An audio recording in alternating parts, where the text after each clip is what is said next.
No, surprisingly, yeah. Yeah, look, I agree with you. It's a hell of a race, and I know we're missing a few, but we were always going to miss a few of the Aidan O'Brien horses. It is a big shame if it does a crown, but it's still like the King George. It's that, I don't know about you, but King George was the race that I grew up watching in the middle of the summer. And just looking back there yesterday, when I'd forgotten when Enable won her third King George, she beat two rivals. It was a 3-horse race, so we're a long way from that, thankfully. And there's depth there as well. August Rodin, I suppose if he puts up the Epsom performance, then he's the one they all have to beat. So if the Curragh performance, then he's very beatable. So it's a case of whether he's going to bounce back from that. King of Steel is really Donn, very quickly, because you mentioned that, and I'm keen to find out why he was a bit subpar last time. Do you have any line into that? No, not at all. He just he got it done. It always, I don't know about you watching it, but it always looked like he was going to get the better of Adelaide River. And Adelaide River has since run well in the Grand Prix de Paris, finished second. So in that sense, the form's been upheld. But yeah, you'd think that a performance like that would not be good enough to win this King George. A performance like his Epsom run against King of Steel, that obviously would give him a massive chance, and that brings King of Steel into it, who went on since, and he's won the King Edward Stakes since, so he's has a nice run into the race. He's stepping forward nicely. So look, it's brilliant. The 3-year-olds are there.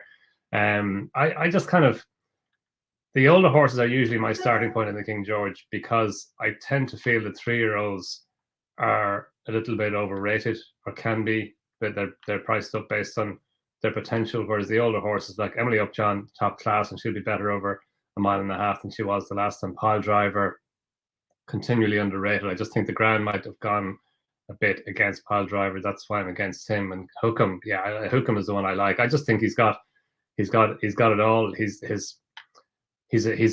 form is robust. He's a solid top class horse. I thought his run the last day in the Brigadier Gerard Chase Stakes, I thought he did really well to beat Desert Crown, because he got locked up a wee bit on the far side. Desert Crown got first run on him. Desert Crown was really well fancied. Obviously, he was sent off a 2-5 shot, and I thought Hookham did well to get out after him and stay on as well as he did, and beat him as well as he did. And the pair of them pulled well clear. It was probably a trip on the short side for Hookham. He's better over a mile and a half. He's got good form at Ascot. He won the Cumberland Lodge Stakes there a couple of years ago on soft ground. And I know the money came from during the week when the rain started to come, which that was understandable. He doesn't need soft ground, but it's definitely ground on the easy side of good is a positive for him. And he can go well fresh as well. It's been a little while since the Sandown run, but he can go well fresh. We know that. It was a shame that he had that setback after the Coronation Cup last year, but he's still a relatively lightly raced 6-year-old, and he's been progressing. Like, he wasn't as good as a 3-year-old, obviously, as he is now. So I just think he's got an awful lot in his favour. The ground, the track, the distance, comes into the race in good form. And yeah, I still think he's a wee bit underrated by the market. Just on that ground, soft, good to soft in places on Thursday early afternoon off the back of 17 mil overnight. There's not too much more around. I'm expecting good to soft ground, but it could be soft. Who knows? Charlie, I think you and I agree, top of the market. Yeah, I mean, I just went through them again and again, and I just came down to the fact that, you know, with everything, the Derby performance, you know, he won a Group 1 last year on slow ground, August Rodin. Yeah, he was a bit laboured at the Curragh, but like Donn said, Adelaide River did come out and at least give the form some sort of depth and strength. And I kind of think that Roger Varian's horse had I almost got first run on him at Epsom, King of Steel, and I thought maybe he had him beat, and then I think August Rodin did very well to reel him in. King of Steel then came out and was very impressive at Royal Ascot, but you know, you could argue whether he beat a whole heap, and so I think he still has it to prove up at this sort of elevated level.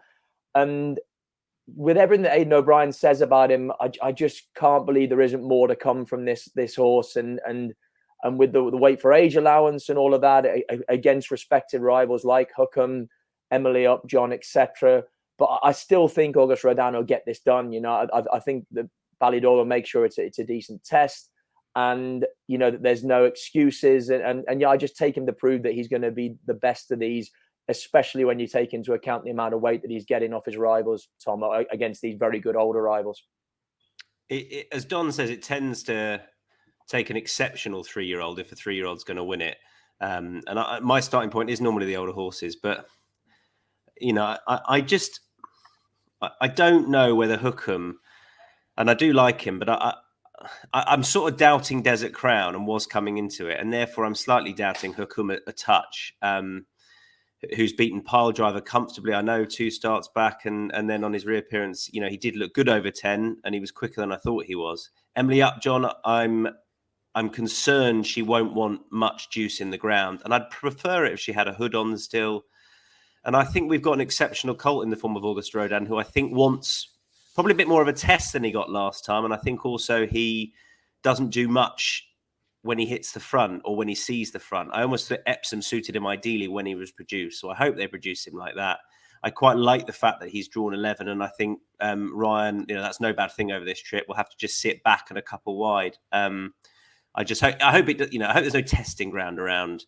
I thought at 4.0 now, there's just about enough juice in that price to back August Rodin. Anything to add on the feature? I mean, the bar, like we said, it's just going to be an absolute cracker, and that I'm fascinated to see how it's going to play out tactically. I think there's so many nuances to it, and yeah, I mean, it's as Donn said, when you think about 3-runner races, this is exactly what this race should be. It's a mid-season cracker, and yeah, I can't wait for it. I really can't.